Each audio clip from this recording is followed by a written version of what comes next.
என்னதான் நீங்கள் வெற்றியை சுவைத்தாலும் கூட அவைகள் எல்லாம் நிரந்தரமான வெற்றிகள் கிடையாது. நிரந்தரமான வெற்றி என்பது எது தெரியுமா? திருமறை குர்ஆனில் அல்லாஹ் பேசுகிறான்,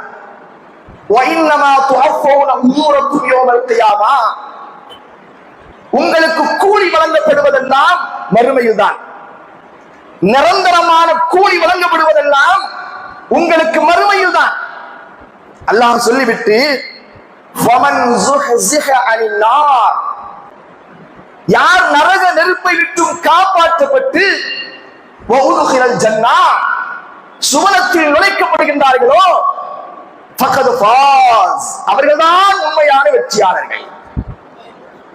அல்லாஹ் எப்படி சொல்றான்? இந்த உலகத்தில் எதுவும் நிரந்தரம் அல்ல.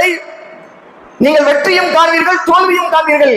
ஆனால் உண்மையான வெற்றி, நிரந்தரமான வெற்றி என்பது எது தெரியுமா? நீங்கள் நரக நெருப்பை விட்டும் காப்பாற்றப்பட்டு சுவர்க்கத்தில் நுழைக்கப்படுகிறீர்களே, அதுதான் நிரந்தரமான வெற்றி. அந்த வெற்றியை நோக்கி நீங்கள் பயணிங்கள்.